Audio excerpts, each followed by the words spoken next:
Welcome to a special episode of Nerd on Nerd with me, Jack Kempster.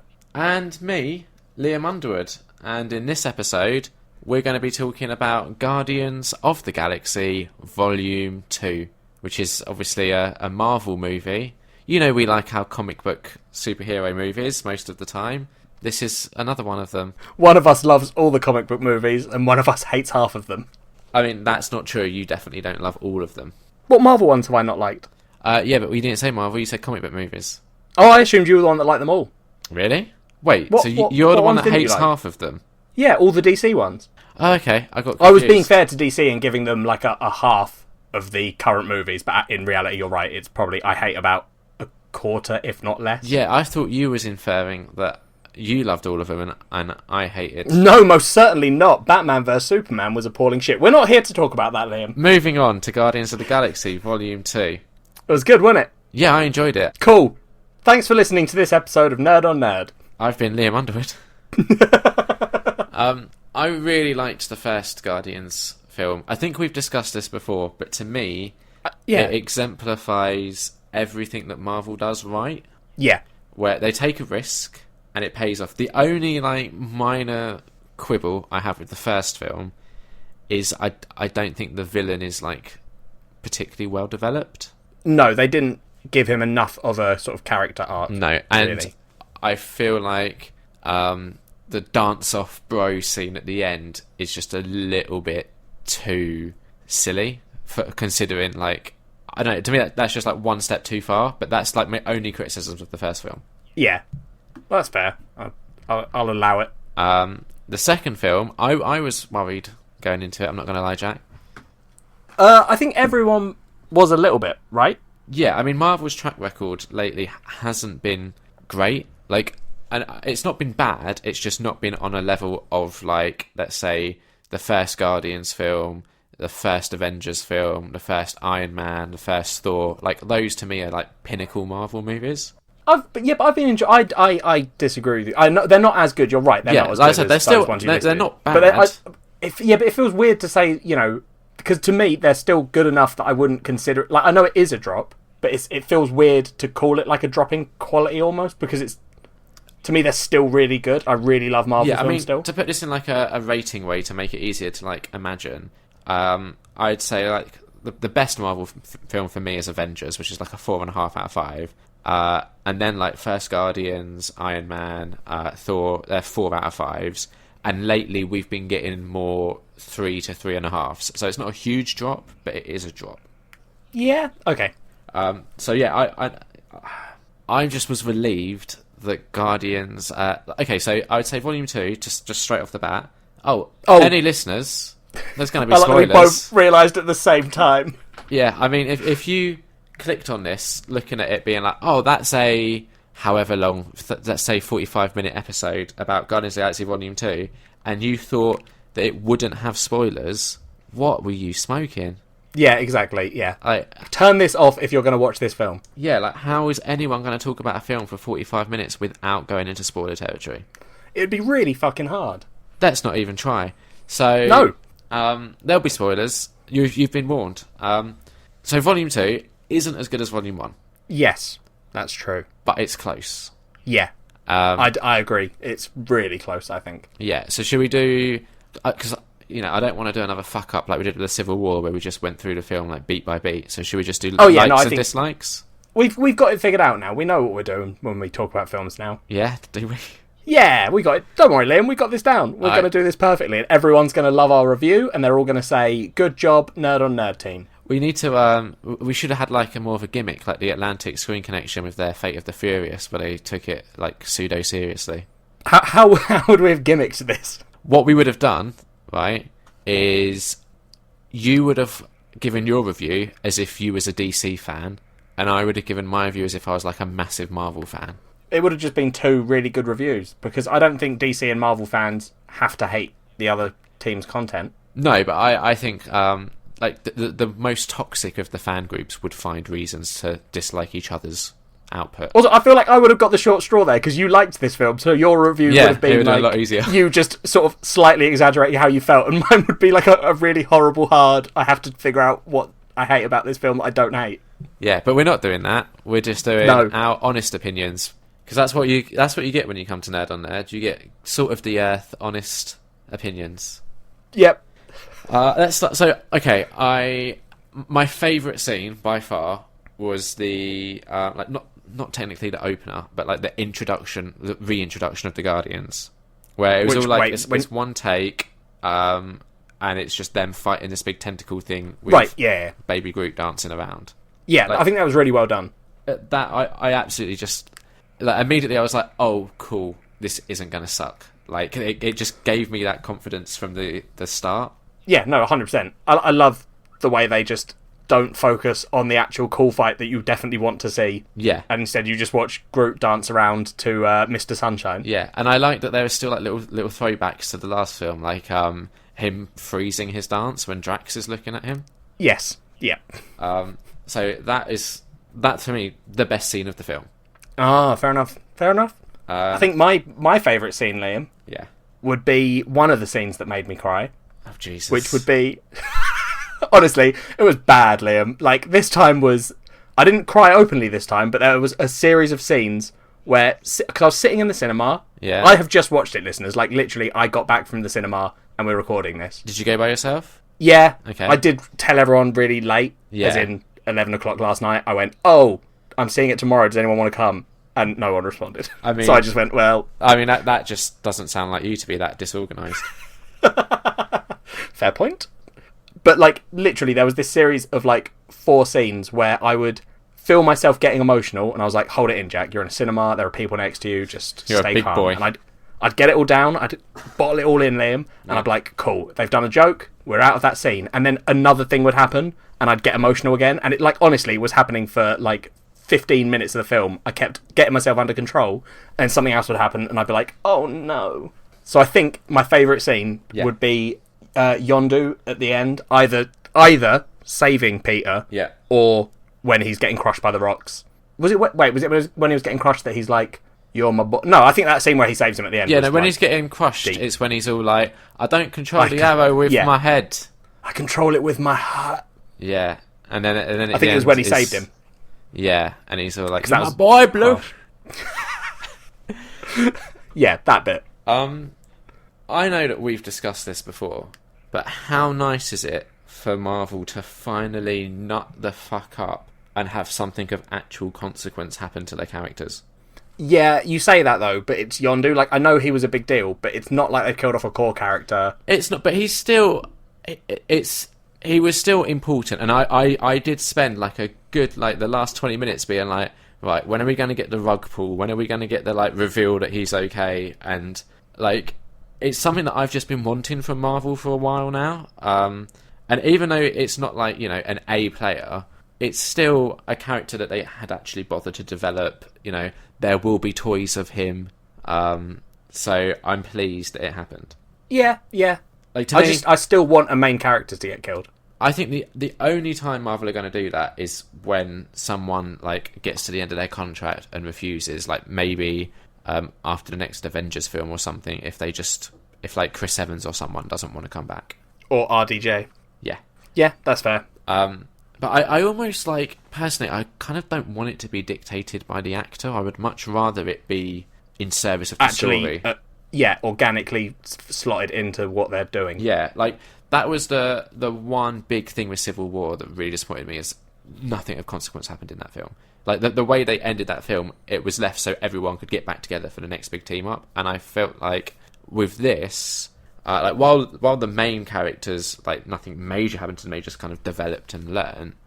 I feel like it did do a good job of actually progressing their story. Yeah. Like, it brought them closer together. There was some, like, unanswered questions from the first film that got wrapped up. Like, the whole stuff with his father. So can we talk about Kurt Russell? Yeah. What did you think? I thought he was really good in it. How amazing have they got that technology now where they de-age the actors? Like, we saw it... Yeah. I honestly, for that first scene, I was like, have they hired someone to, like, play younger him? And then I was like, no, that is... Yeah. It was incredible. Like, was it Civil War where they did that with Robert Downey Jr. at the start? Yes, yeah. And, yeah, now, like, that technology is just... Like, you couldn't really tell the difference, I don't think. No, it's... Yeah, they've got it down pat. Yeah, I thought Kurt Russell was one of the better villains we've had in a Marvel film for a while now. Yeah, well, it's because he's interesting, as opposed to the, like, you know, the sort of cookie... I hate saying anything that I think you might say, because I want to defend Marvel so much, but instead of one of their sort of cookie-cutter villains that are like, I'm the big bad... Well, we got a glimpse of that in this film with the gold people. Yeah, but even then, like, the thing with those two... If you look at the golden people and... what are they called? Whatever, the golden people. Yep. When you look at them and Ego... Yeah. Which is Kurt Russell's character. Yeah. For anyone that doesn't know that, because you ignored our spoiler warning.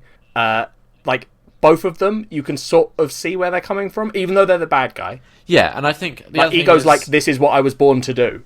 Like, I know this is my goal. And even Peter, when he gets, like... When he touches him, Peter's like, I understand. Yeah. It's only when he's like, you killed... I have to kill my friends to do it, that he...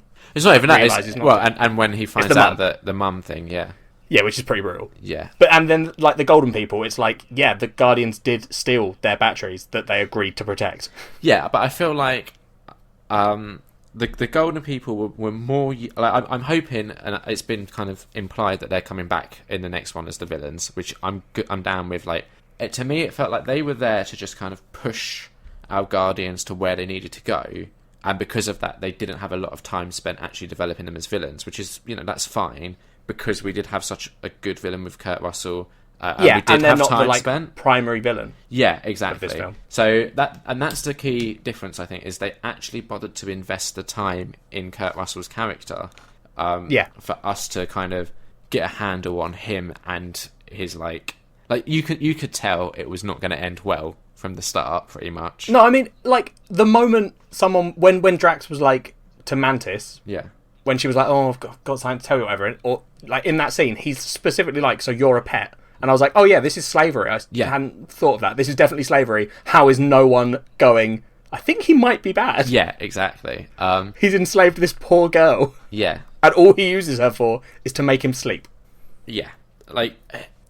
What did you think about the whole, like, because there was a very clear, like, fatherly theme. If Train to Busan was spend more time with your daughters, that was the message. I think Guardians would be like, spend more time with your dad, or realize who your dad is. Something about dads. It doesn't take sperm to make a father. It takes being there. It takes a blue man who controls an arrow with whistles. And who uses you to sneak into places because you're small. Yeah, like, Yondu does get a very sort of, he was my real dad and I love him. And then, like, he still was kind of a dick to Peter. Yeah, definitely. Like, that whole first film was Yondu, like, trying to hunt him down. Yeah. More likes. Drax, I think Drax was possibly my favourite character from the first one. I liked Drax in the first one, but I loved him in this one. Yeah. One of the things I liked was I was reading after the first one online. I think there was like someone wrote a blog post or something about they went with their I think like an autistic child or something, or a child with like Asperger's or something, who said that they really related to Drax because they also kind of didn't understand like metaphors and stuff. Yeah. And I like that that's there for that kind of to appeal to that part of the audience, or not appeal, but like resonate, if you will. Yeah, no, I agree. I just think he's great. Yeah, he's honestly just fantastic. His Dave Bautista's delivery is just so good. Yeah, he's got that down perfectly. Yeah, and I definitely that is exactly how Drax should be. Yeah, and I think he had some of the best lines in this film. Yeah, and also some of the best like jokes in the film, which is I don't know, like Drax shouldn't be the funniest character. I don't think, but he is. But I think a part of that is because it's not deliberate as well. It's like the comedy comes from him being like blissfully naive of the fact that he's being funny. Like most of the time. Yeah, that's true. Like Rocket would be the more obvious choice because Rocket actually makes jokes. But I think Drax works better because of that element where he isn't self-aware enough to realise he's making a joke. Yes, that's true. Like Rocket is still good, don't get me wrong. I'm not like dissing on... I know there'll be a lot of Rocket fans out there who are... Oh, I love Rocket. Yeah. Like, and I loved his arc in this one as well. I want more of a look at his backstory. Like, I know we kind of have the rough idea of it. I want to delve into that at some point. It would be too sad. Yeah, that's fine. I don't want to feel more sad, Liam. I felt sad enough in this one. The other thing that I don't know whether to place this in a like or dislike, so I'm kind of just talking about it in this context, and maybe we'll come back to it later. Okay. In like big group movies, it's always like best when the group is all together, and I think the first Guardians did a good job at keeping them all together. This one, it does do that thing where it splits the party. Yeah. But I think it actually did it fairly well. Like, it is still better when they're all together, but I kind of see, why they had to do it that way. And I think that the pairings or like the two subgroups that split off worked well, if that makes sense. Yeah, no, that makes sense to me. Yeah, I think they sort of handled it quite well. Yeah, like it maybe wasn't the most necessary, and maybe like the pairings were a bit obvious. Like, I feel like it would be interesting to see more of Gamora with like without Quill or Drax around, and focusing more on like Rocket or something. Like, I feel like we don't get a lot of them two interacting. I don't know. I'm interested in Gamora's character, but for me, like, I'm so much more interested in Nebula. Like, Gamora to me seems like the very obvious, like, what she is. Yeah. And also, I find it hard to feel super sympathetic when she's like, oh, but Dad was also like a dick to me as well. Like, I was just a little girl. And I'm like, yeah, I get that, Gamora, but your sister did get turned into a robot because you beat her a lot. So maybe just chill it on the I also had a hard life, because I think Nebula wins. Yeah. I like that we got more of Nebula, but I still think she works best as an antagonist. I felt like her kind of actually sort of helping, even if it was reluctant. Just it didn't feel that natural. No, I like her as a sort of, what's it called? Like, not one of the main good guys, but like the sort of rebellious good guy that's off doing that. Like, this is the wrong way to do it, so I'm doing it my way. Yeah, I like her as that character. I want to see more of her. I just I prefer her when she's more antagonistic, I think. Well, hopefully we'll get her in Infinity War. Yes, if not, seeing as that's what she seems to have set out to do, is to kill Thanos. Yeah, if not that. But Liam, yeah? I'm going to spoil Infinity War for you. I don't think she's going to kill him. No? No, I've got a feeling. I think it's probably... I think it would be, Marvel are sensible enough not to do a film where the Avengers turn up and Nebula's just like, oh no, I got it, don't worry. He's dead. But then, right, how good would it be, right, if like the opening is Thanos having like a little sleep or something, and then you see Nebula like pop up behind him, like real slow, like stealth-like, and then you hear like the snickety snick of a blade come out. She slices his throat. Just as she does that, he like wakes up and is all like and dead. And then like the doors burst open, the Avengers fly in, and they're like, "Oh, what have you done? Murder!" And then they have like a 2-hour discussion about the morality and what they should do with Nebula. Like, can they let a murderer live? Well, they're all murderers, technically, pretty much. I think I speak for most of the population when I say I'm glad that you're not writing Marvel films. The thing is, right? I'm not saying your film wouldn't be interesting. Yeah, I just don't want to see it. I would much prefer to see a proper Thanos film. But I feel like we've seen however many Marvel films now that just end with a huge CGI fight. Let's do something different. Not seen one with Thanos yet. It's still going to be a huge CGI fight. Oh yeah, 100%, and I can't wait for it. It's going to be great. No, let's do something. They had their chance with Age of Ultron. You've got Before Sunrise and all your other films like that you get to watch and have all your happiness with. All You've the had, like, deep thoughts and emotional 17, feelings. Let us have our Marvel films where the bad guys get fought in a CGI battle and everyone loves it. But you've already had like 17, 18 of those films. I want more. There's got to be at least 17 or 18 films that are about emotional stuff that's like 2 hours of characters talking to each other. But here's the thing, right? Because comic book is basically becoming its own genre, right? If it's not already there. So why would you just... Superhero? Yeah, so why would you just stick to the same template again and again? Like, it's like a whole That's fine. I don't mind there being, like, not a spin-off of the genre, but, like, sub-films in the genre. I don't want them to take Avengers, which is, basically the flagship of the superhero teams. Yeah. I don't want them to take that and turn it into a talking film. But I agree. I would think it would be interesting to have a, like a psychological film as well about superheroes. Yes. And not focusing on the fights, but focusing on like how they're damaged and all that stuff. I find that fascinating. I just don't want it to be the main. Well, we got a hint of that with Iron Man 3, I think.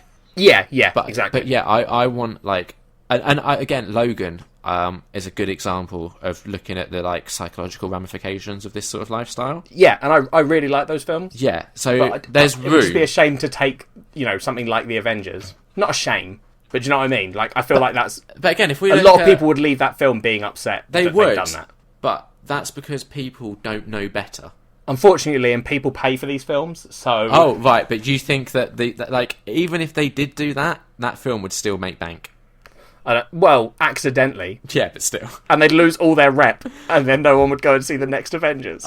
I'd be happy. Anyway, we're kind of getting off track of Guardians. We are. But that's okay. Because the issue I think we're talking about Guardians is me and you both probably feel very similar to it. So Yeah. But we're doing well. We're talking. Yeah. We don't have to always argue. No, there's a lot to like in Guardians. I think I've listed like my favourite things. Like Baby Groot, I was worried would be a bit too cloying, but actually it's just brilliant. And there was also the other big worry that... I don't know if we mentioned it on the podcast. Okay. But there was the worry that he would... Like, a lot of people had said, oh, I bet there's a scene at the end where Groot grows to save the day, and it's all this big thing. And I'm so glad they didn't do that. Yeah, me too. We haven't discussed that, but I'm pleased they avoided that. Yeah, because that is a pitfall they could have fallen in, and I think because everyone, or not everyone, but a lot of people thought that would happen, Yeah. it would have just felt lazy and sort of Yeah, obvious. yeah, definitely. So another thing that I liked, but I like this is a very much I personally liked it, but I did feel like it was a little bit out of place in this film. There were 2, maybe 3 scenes that I think for like younger children, and bear in mind in the UK this is a 12A, so anyone under 12 can see it if they're accompanied by an adult or guardian. There was a couple of scenes that were like nightmare fuel. Which ones? So have you ever seen the film Hollow Man? Yes. Oh, okay, yeah. Where Ego rebuilds himself. Yeah. And he's like a skeleton with flesh. Yeah, it looks exactly... Well, obviously looks better than Hollow Man, because that was when CGI was first. But yeah, looked like it was kind of the idea was from there. Which, that's fair. For young kids, yeah. The bit where his face, caves in as well, Ego's face. Yes, and he, melts over Peter's hands. Also terrifying. And the shot of just all of the, lifeless bodies floating in space. Yeah, that was a little bit surprising. Also, at the beginning, it felt like they were being sort of... I can never remember what you're allowed to do in films. So when they were sort of killing people and maybe not killing them, with the spaceships, where they're they're actually not piloted by people. Yeah. I was like, oh, are they avoiding killing people? And then, suddenly, Yondu's, firing his arrow through people's chests. And I was like, oh, no, they're not. That was actually a choice they made. Yeah. Not a let's not kill people. Yeah. The first, because I rewatched the first Guardians film the day before I went to see this one, and I was surprised at how much swearing there was in it. There's a lot of shits. Okay, did you notice in this one there was a scene where Peter says "son of a," and then he doesn't say "bitch," but they leave a gap, as if he said something, but it was blanked out, and I wasn't sure. It felt to me like they'd had to make an edit for the UK, almost. Possibly. That has happened in the past. It honestly was weird. There was a specific gap. Yeah. And it didn't cut away or anything. It wasn't like it jumped out in that sort of ho, you know what he said. It honestly just felt like they'd been cut that audio. Another line that I think didn't quite work, and this is more to fault with the writing than censorship or anything, but when Rocket is translating for Groot, and I can't remember the exact thing, but he's like... he says, welcome to the frickin' Guardians of the Galaxy, but he didn't say frickin'. And, I didn't think that line was written very well, because it took me a couple of seconds to be like, oh, Rocket added the frickin' in? And then I triggered, afterwards, when Rocket says, we really need to talk to you about your language, what they were actually getting at. I mean, I got it quite quickly. Maybe it's just me, then. You're just too innocent, Liam. That's what it is. I am. That's why I don't want these big fights, because I don't like seeing people get hurt. I just want them to talk it out, like real men do. And at the end, the villain goes, "No, you guys are right. I'll leave." Yeah. Well, maybe he's already dead. Oh. I was dead all along. And then he just turns into dust. So I'm really struggling to come up with my likes, because it was just 95% of the film would be my likes. We've done half an hour of likes, so do we want to move on to dislikes? Okay. So, what did you not like about this film, Liam? I want to set this up by saying that, while I will probably go into detail about them, overall they are minor and pale in comparison to the likes. A couple of jokes didn't work, I didn't think. Yeah, that frickin' one didn't really work. And the one that just was deathly silent in the cinema where I went to see it. The one where the Golden people are on the Ravager place and they're pulling out the carpet in front of her and the carpet gets stuck. Yeah, Like, that's clearly meant to be a comedic beat, and just no one in the cinema reacted. Like, it just fell flat. I didn't mind that bit though. I just didn't think it quite worked. And there wasn't a lot that didn't work, but that was the one that I really noticed.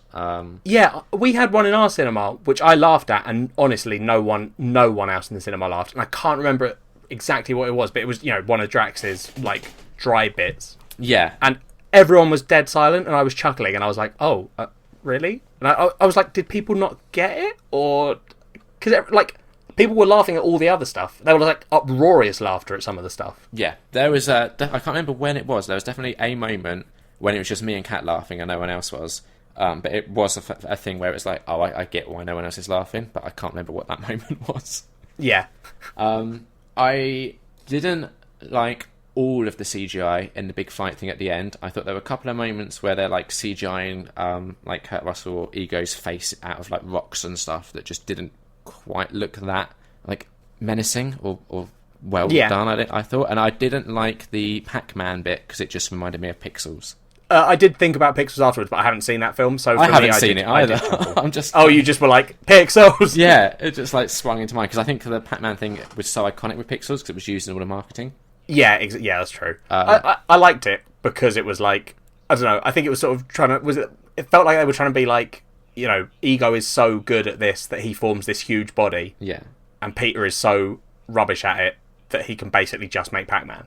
Yeah, well, it was also like a callback to the previous thing where he was talking about all of the weird shit he was going to make. A giant I would Pac-Man. I would have preferred like a Heather Locklear or something instead of Pac-Man. Fair enough. Also, fucking love David Hasselhoff's cameo. Yes, yeah.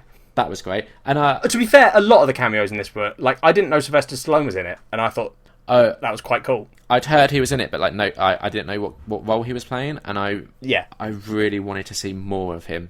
Because I think that was an interesting thing, and it's hinted at in one of the post-credit scenes, one of the many post-credit scenes. I want more of him at some point, for sure. Yeah. Other dislikes... I'm desperately trying to think of bits that I didn't like, or something I didn't like. Yeah, I think it was just, for me, like, you know, yet another big CGI fight at the end, but it wasn't even that much of a dislike, because it was kind of fun. And also, exactly. like, a film like this, like, how else would you end it, really? Yeah, no, especially, yeah. Yeah. They did so much stuff in it that it would have to end with them fighting this planet-sized Yeah, like, Ego how would you kill a planet without a big CGI battle? Yeah, exactly, yeah. I thought the film was, like, again, I just keep going back to likes. Like, there were some shots that were just absolutely beautiful, and the range of colours used as well was really nice. Yes, I have a question. Did you see it in 3D? No, because Kat hates 3D films. Because, honestly, like, every time I see a film set in space, it reminds me why I love seeing 3D films. Yeah, I would probably enjoy it in 3D, but I'm stuck with Kat. That's fair enough. She's like, oh, it gives me a headache if I watch it in 3D. She's never even tried IMAX 3D, which is apparently like a different lens to help like reduce headaches and stuff. Yeah, she should try IMAX. IMAX blew my mind when I keep telling her this, and like, oh, I don't want to do it. You can't make me. So you know, what else? What dislikes do you have? That's what I'm trying to think. Liam. Not enough Nebula for me. Yeah, no, I think there's enough personally. No, I love her though, Liam. I loved all the stuff with Taserface, but again, it's not dislike. No, there you go, dislike. I loved this film too much. Like, there was definitely some grievances I had. The post-credit scenes didn't need to be 5 post-credit scenes. There we go. Oh yeah, but can we do post-credit scenes separately? I think we might disagree on the post-credit scenes. Yeah, we will. Okay, cool. What other dislikes? There must be stuff, Liam. Maybe not. Maybe that's all our dislikes. Yeah, like, I'm sure there's stuff that I'm not quite picking up on. I didn't like that the kid behind me kicked my chair a couple of times. Oh, that's annoying. I don't know if I can blame Guardians for that though. No, it's not really the film's fault. Like, I think there's stuff that I would have liked to have seen that I just hope we get in the future.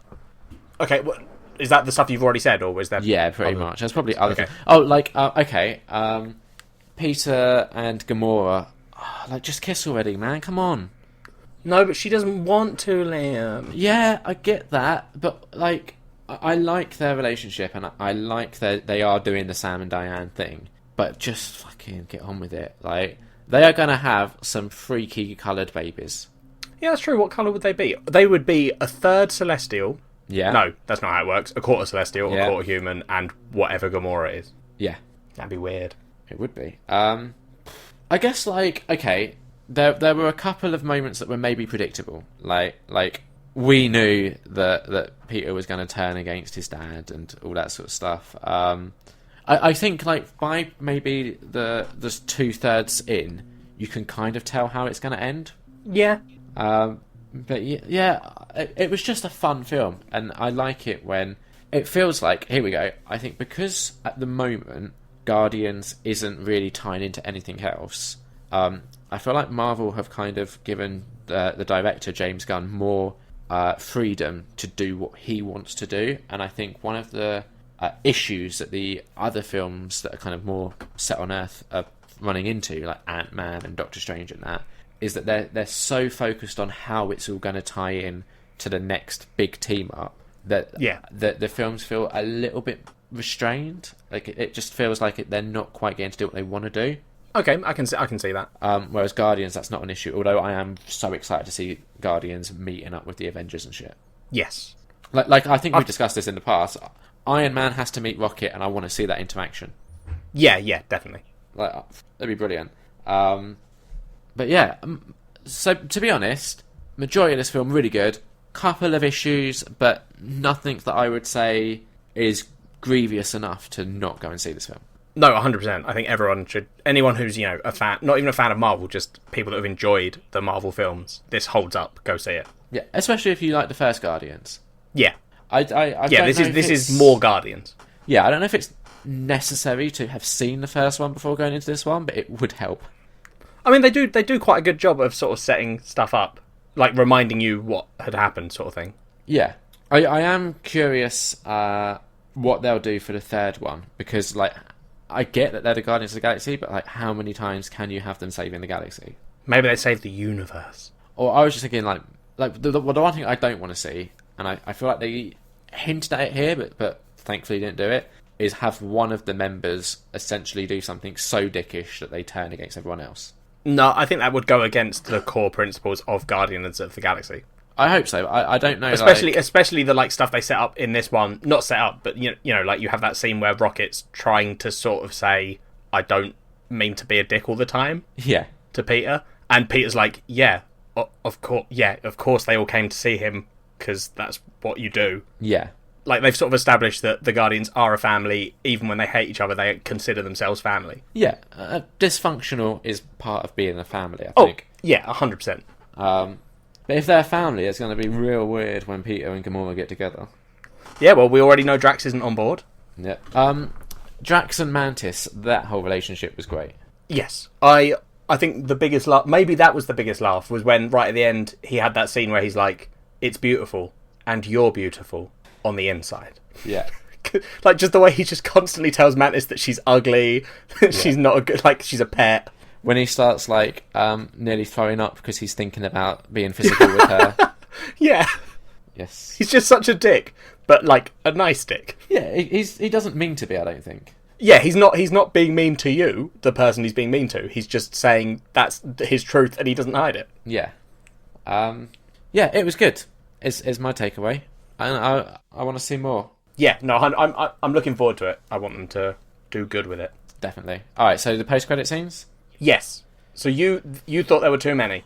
It's not that there were too many. To me, it felt like material that would be on like the bonus features of a DVD. To me, it felt like they'd done these scenes. I'm like, they don't really fit in the film anywhere. I don't really want to get rid of them because, like you said when we were talking before, no one really watches DVDs anymore. Let's just stick them in the post-credits. And like it's fine. It gives you a reason to stick around and watch the credits. But I think Marvel have become so known for having a post-credit scene that is either like a throwback to something that happened in the film, like a reference or callback, or like a punchline returning or whatever, or setting up the next thing. And I think we got one scene that sort of sets up the next thing, which is the gold person with the Adam Warlock thing. Yeah, and Teen Groot. I mean, that's not setting up the story, but it sets up the, like, you know, where Groot is going. Yeah, I hated that. Absolutely hated it. Whatever. No, I like, obviously, this film takes place quite quickly after the first one. I think I read somewhere it was like 3 months after the first one. Yeah. And obviously, I don't know how quickly something like Groot would age and develop, Well, I don't think he's growing. I don't think it's actually meant to be Groot growing through his early life. I think it's like he's does it in spurts almost. Yeah, would possibly. be my assumption. But because it's not. I don't think it's that he's de-aged to a child. He's just got blown. It was fuck. kind of almost like I thought it was like a reborn sort of thing, but I don't think it is. I don't think it's meant to be because he's still got like memories of who he is and shit. yeah, but he is very different to how he was. I was thinking about this though, right? And my logic for that, and I don't know if it's the logic they're going for or not, but he is literally smaller. So his brain would literally be smaller. So my assumption is that Groot is still Groot. It's just he's this tiny Groot. His brain is not the same size as it was in Big Groot's body. So he like the reason he doesn't understand a lot of stuff is because he's dealing with having this tiny, small plant brain. I just thought it was that he was reborn and only kept like a percentage of his previous memories or whatever. But again, it's not explained, so these are just theories. It could be either 100%. Of them. But yeah, I didn't mind Teen Groot. I thought it was funny enough. No, I didn't like that one. To be fair though, like Baby Groot, Yeah, that's all played for comedy. There's no like thing with Baby Groot being like this super useful apart from running the bomb in at the end. yeah. I'm not So saying to me, him necessarily... going to another stage where he might actually be helpful as well as comedy, I'm fine with. Yeah, I'm not saying like I want them to keep him as Baby Groot, but I just didn't No. need that scene in the credits. Like it wasn't funny to me. It was just a bit meh. Was it a bit too real for you? No, it just I didn't think it was funny. It felt like the sort of scene that they would have cut for time, and then they just thought, well, let's just chuck it in the credits. Why not? But you've said that. I'm not saying this specifically about the Teen Groot scene. Yeah. I'm saying it about what you were saying about all the post-credit scenes. Like, you say it feels like they were shot and then they didn't know where to put them, but none of these scenes fit anywhere except after the end of the film. I just didn't like most of them. Okay, so my like overall of the post-credit scenes, Yeah. for me, is that I thought it was because I said I definitely said this in the podcast. Yeah. I think that I would only enjoy it if it was like a joke about how much Marvel do post-credit scenes. Yeah. And I was surprised to find that that isn't true. I don't mind because like I can't think of anything more boring than sitting through the credits at the end of a film because I don't know those people. I don't look at that and go, "Oh, Timothy John was the sound guy. I'm so glad." I don't know who they are. So for me, watching the credits is quite a long process of like, oh, okay, when's the after credit scene coming for Marvel? I walk out of credits if there aren't a post credit scene because I don't need to see them. So for me, having 5 scenes break up the whole credit reel makes it more interesting for me. Yeah, I wouldn't have minded if they just kept with the... they had the little, like portrait shots of the people when they were doing their little dances. That would have been enough. To be fair, the credits themselves were actually some of the best credits I've seen, ignoring the post-credit scenes. Yeah, I think that would have been enough to have made the credits entertaining, and then just had, like, the Adam Warlock one at the end. Like, so I don't actually remember all of them. So I think the first one... I've got them written down. Okay, so let's see, the first one, if I'm right, is like Sean Gunn's character. I can't remember, like Yondu's right hand man with the arrow. I can't remember his name. That's the first one though, where he shoots Drax with Kraglin. the arrow. Yes, he shoots Drax with the arrow. Yeah. Yeah. I don't know if I'm going to get these in order, but then there's one which is Teen Groot. There's one which is the Adam Warlock stuff. There's one which is Sylvester Stallone stuff. What's the fifth one? Stanley and the Watchers. Oh yeah, of course. Again, that entirely unnecessary. Like, I liked that cameo, but that credit scene unnecessary. So here's the thing, right? I agree with you in principle on the Stan Lee one. Like, when that happened, I was like, oh, okay, fine, whatever. Yeah. But I think the fact that after looking it up afterwards, because I was like, I wonder why that was in there, just double checking it, sort of thing. And then finding out that it was confirming this big fan theory that everyone had, that Stan Lee was playing this one character that's going through all the films effectively. Yeah. Right? I don't think that scene was put in there. I think this is the way post-credit scenes should be. You have the dedication to stay and watch our credits, so you're our like real fans. Or there's people like you and me who are like, I have to see these because they're part of the film. Yeah. And I want to see them. But I think they're for the fans who are the fans going home, going, oh, Stan Lee's in all these films, why is that? Is he some sort of whatever? So they put in a scene where they're like, yeah, you guys are right. And it's for them. So I wasn't annoyed. Like, after finding that out, I wasn't even annoyed when I saw it. I was just like, oh, I didn't need that particularly. Yeah. But finding out it's like for those people is cool. But that could have been part of his scene in the actual film. Because it is No, because what you're talking about is one But that's the line, thing. isn't it? His scenes in the film aren't allowed to be that because that's not how it works. The rules they've set for themselves by doing those scenes, it would take you more out of the film if they had a longer Stan Lee clip in a film where he was sort of explaining that he was this like whatever. But guy that's it's always literally there. just one line. I'm saying, like, if they'd just kept that one extra line in, Yeah, you'd but have that's got not the that way. for the fans. That's what I'm saying. But that's what I'm saying is those aren't the rules they've established. The rules that they have, if you look at all the Stan Lee cameos, they are always Stan Lee. You see him, he makes a joke. That's it, right? Yeah, pretty much. So He like, doesn't it would always be make a weird. joke, I don't think. He Sometimes usually he's says just there. something. Yeah, he normally says something, but sometimes I think there's a couple where he is just there. Oh, okay, that's fair. But like, so having him instead of doing like a joke or just being there, having him like drop a line that reveals this thing, that would like, and the people that didn't know about that theory, like me, Yeah, if they'd seen that, I'd be like, well, what's that about? Why is he telling us that? yeah. Do you know what I mean? It would have been weirder if it was in the film and not at the credits scene, I think. Yeah, I mean, to be fair, this like Stan Lee cameo is one of the ones that feels the most. I don't know if shoehorned in is the right word, but it feels constructed. If you know what I mean. Like normally the cameos are something's happening, and then it will quickly like shoot to a shot of Stan Lee, and he's just there, and he'll say a line, and it goes back to whatever's happening. Whereas I mean, this was like very much like. How to describe? I don't know how to describe it, Jack. I know what I'm trying to say. That is what happens though. Is it though? Yeah, because they're going through the portal jumps. Yeah, I understand like what's happening around that. It just I don't know. To me, it felt the least organic. I guess maybe I didn't like feel that. Stanley there in a like astronaut outfit speaking to these alien things, compared to like the first Guardian cameo where he's just on the Nova Corps planet just talking to someone. Like that's more a natural fit that he would just be there than this whole like, you know. Here we go. Here's how to describe it. Normally he's just there. In this one, he's very deliberately been placed there. Yeah, I didn't feel like that. I mean, it's not an mainly, though, issue or because- anything, but I'm No, just I know, like- I get that. I'm not disagreeing with you per se. I'm not saying like, oh, fucking hell, Liam, Yeah, can't just enjoy Stan Lee. Like for me, I think the reason I liked that his like cameo in this one was that it was the Watchers, which is like yeah, a big deal in the Marvel universe. So I was like, oh, cool. They've like confirmed that the Watchers are there. yeah. It's a shame that they like haven't kind of because it doesn't confirm that he is a Watcher, which I No, I don't think liked he that is. theory.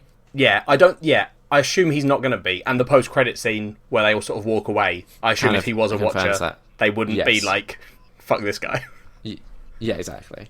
But yeah, I just thought it didn't need to. I would have been happy with just the Adam Warlock one, personally. See, I but I like- really liked the Drac with the arrow. I liked that scene. That made me laugh. Yeah, that's fine, but that isn't really, if we think about it, that happens before the credits.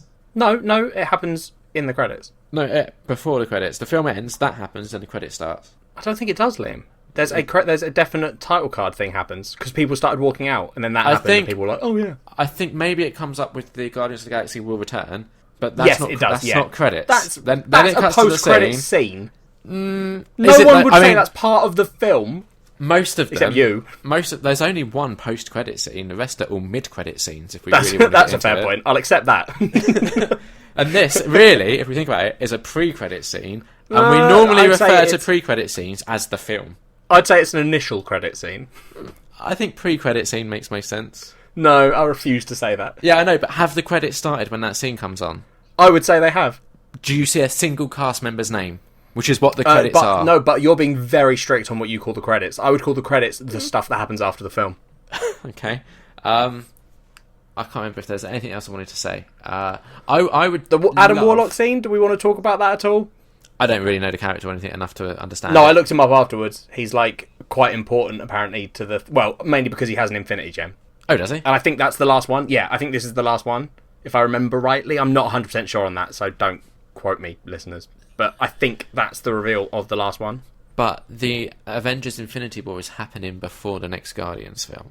Yeah, exactly. That's what I wanted to say earlier when you said you were saying something about Adam Warlock, and I was like, ooh, but I was saving it for this because Okay. it was a post-credit scene. Yeah. But that's the thing. So if that is an Infinity Gem, that implies that Adam Warlock is going to be part of Infinity Wars in some way, Yeah. unless he's part of the second part of Infinity Wars, because we know that Thanos exists without the Infinity Gems. He's actually just looking for them. Yeah, because he wants the gauntlet. Yeah, exactly. So I assume the first one's not going to be completed Gauntlet Thanos. Well, I don't know, because I know that initially they were going to be split in two, and they were going to be called Avengers Infinity War Part 1. Oh, that's right, because they and haven't Part 2. split it in two anymore, have they? Sorry, yeah, I forgot. Yeah, and the other thing is that they revealed that they can't reveal the title of the second film until after the first one's come out, because the title will be a spoiler for the first one. It's called Thanos Has Got All the Stones. Well, the theory that I've seen online is that it's going to be called the New Avengers. Oh, yeah, that would make sense. But yeah, so these are just theories. I can't remember as well, like, how many of the Infinity Stones we've already seen. I know we've seen a bunch. Like, there was one in the first Guardians film. There was one in Thor: The Dark World. Vision's got one on his head. Yep. The Tesseract was one, wasn't it, essentially? Mm-hmm. Yep. So that's 4 already. And I think there are 6? Was there one in Doctor Strange? I don't think so. Was it not an Infinity there Stone was. that he Yeah. used to manipulate time? Yeah, I've just looked it up. I've looked up the Infinity Stones. Okay. Have we seen the all 6 then? Or is there still one missing? Or are there only 5? Vision, Thor's Vision, Attack on the Sanctums, Stones. That's unhelpful. I'm going to search Guardians. 'Cause I thought there was only 5. Galaxy 2. There's 6. Okay. I think, yeah, they're saying there is, like, it's linked on the side that the Infinity Stones are in Guardians of the Galaxy 2, and that's the only scene that has an Infinity Stone, Okay. I think. Or they're mentioned. I don't bloody know, Liam. It's all too confusing. I would have liked to have seen more of the Collector. No, I was already... That's a bit that I'm not necessarily a fan of. They didn't do it too much, so I'm fine. But Howard the Duck, why does he keep appearing in films? I don't like it. I'm 100% okay with him appearing. I just don't really like... when I picture him as chubbier. I don't know why they've put him on this diet. Okay. I like that that's your issue. He's too thin. Yeah. Do you know who voices him? No, go on. Seth Green. Oh, really? Yeah, I clocked that in the credits. Ah. I have no issues with that, but I just like... I mean, I relate a lot to the Collector. Yeah, well, yeah, you would be the Collector. Yeah, so... if you had any sort of power. Yeah, I wouldn't have minded if we'd have had another little glimpse at him. Fair enough. I also was really disappointed because when the post-credit scenes was happening, I said to Kat, I was like, oh, we haven't seen Jeff Goldblum yet. We're going to see Jeff Goldblum. I got really excited and then realised that Jeff Goldblum isn't in this. It's actually in Thor Ragnarok that Jeff Goldblum's in it. But then apparently I looked up afterwards and one of the little dancing portraits in the credits... I saw it. I didn't see it, but yeah. He was one of the ones on the right, I think. And I saw it and I was like, oh, weird. Yeah, but yeah, so I was a little bit disappointed that I didn't get my Jeff Goldblum fix, but now I'm just so excited to see Thor Ragnarok. Yeah, I am as well. I also would have liked a post-credit scene setting that up, but that was just me. Yeah, but then, like you said, like the reason Guardians is doing well is that they're sort of keeping a little bit separate, even though we know they're gonna get fused in. So I think having a post-credit scene tie it in would have made it feel closer to the films and maybe not ideal. Yeah, that makes sense. And I think we didn't get one with the first Guardians. Like their post-credit scene, if I remember rightly, was just someone saying to Yondu, "Oh, I'm pleased we didn't return him to his dad," or something like that. Like it was a reference to Quill's dad. And then you had the baby Groot dancing with... Yes. So yeah. Overall, I liked it. What would you give it out of 5, Liam? It would be a 4 out of 5. Yeah, I think I would give it the same or higher. 4.25. We've never done 2.25s. I think I want to give it one. Okay, like, because I always think of these things as being on a spectrum, right? So like, there's a lot between a 4 and a 4.5. So I'd say the first Guardians is on the higher end of that spectrum, and this one's on the lower end, but they're both 4 out of 5s for simplicity, because I don't want to go into the points, because that would be ridiculous. Well, I've done it, Liam. No, more power to you. Crack on. I mean, that's... I think it's been a long time since we've overcomplicated our rating systems. Yeah, it sort of equaled out in a way, and the rating system started to make sense. So I think I might start throwing in really complicated decimals. Perfect. Cool. Final thoughts? Go see Guardians of the Galaxy 2. Bye. Bye.